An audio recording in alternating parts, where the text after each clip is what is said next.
Hi, I'm Yvette Dubel, and okay, so I was thinking about why cultivating a better kind of different was something that mattered.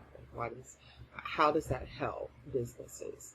And a recent conversation about diversity and the whole has made me think about this in terms of how it relates to business. And when you think about our mental construction of the universe and how we believe things are, how they work, and it was a long time before we moved from the geocentric model of the universe to the heliocentric model that most of us now take for granted. And so today's technology is increasing the pressure to catch up with new ways of thinking, such as around diversity and inclusion. And there are some people who think that, there aren't very many people now who would argue that the planet doesn't revolve around our sun. But that was once considered like a radical, far-fetched idea. That was crazy. So now we look at the parallels of understanding diversity in the whole and how that challenges essentially what are old mental models that are rooted in a history of segregation and various kinds of categorization of different people that sought to categorize people for the purpose of excluding them or disenfranchising or marginalizing them somehow and having the opposite effect on other groups of people. And so when you acknowledge, for some people acknowledging the lean towards diversity, the lean towards diversity inclusion is feared as something that weakens the whole. And that whole is, it's as if the assumption is that being different means you're abdicating your place as part of humanity, which of course is absurd. And so rather than rejecting or resisting the idea that diversity exists, it's real. So in fact, your denial of it is almost a non-issue because it's happening whether you accept it or not.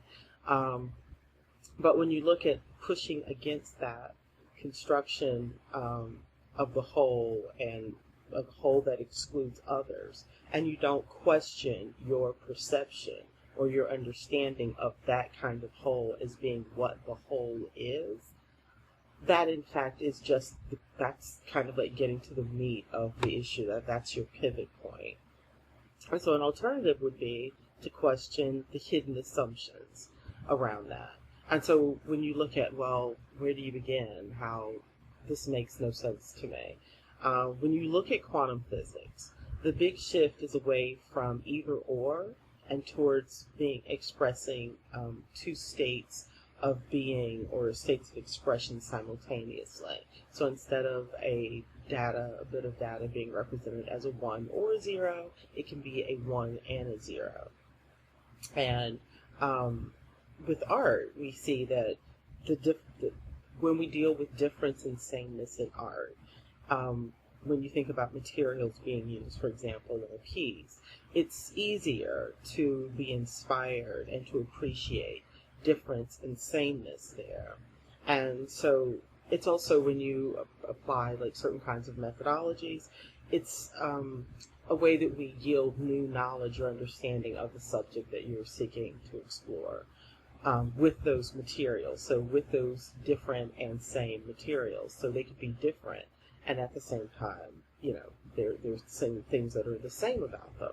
And so when you look at art-based inquiry and how this makes this tangible and it makes it personal. And so if you take the parts of the image I'm going to include with this blog post, and each little piece here that's a different color represents a bit of data. And so if you approach it one way, we get this, which is the drawing that I'm using with this blog post. But when we consider that this drawing is in fact a study for something else, then that adds dimension and it changes the perspective. And we get something that looks very different when we move from the study to the actual development or implementation of the artwork. And so if you look at each piece, each little piece, different colored piece, representing, instead of one bit of data, different dimensions of some aspect of the original piece of data. So maybe we can incorporate different aspects related to that, and then be able to relate that and connect that to other bits of data that interrelate with that. But we go from the drawing, the 2D, to this 3D model of this idea and representation of each bit of this data. We get a very different perspective. And even the studies that would be of that particular implementation would be different and would give a different kind of perspective. And so new knowledge emerges from those existing resources, because then you start to see these connections and how this bit of data or this bit of information is connected to this, or how this bit of information puts it in proximity to this. And so those kinds of relationships that might not have been obvious because of the way you were categorizing. For example, if you were arranging each piece here by color or some other thing that was not applicable in the artistic inquiry, you would not even see these relationships. So these are relationships that are revealed because of the art-based inquiry that they're involved in.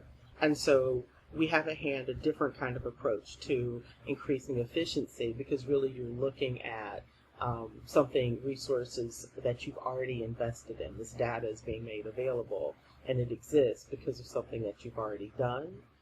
It's coming from existing resources that you're already investing in. So it could be another way of approaching efficiency,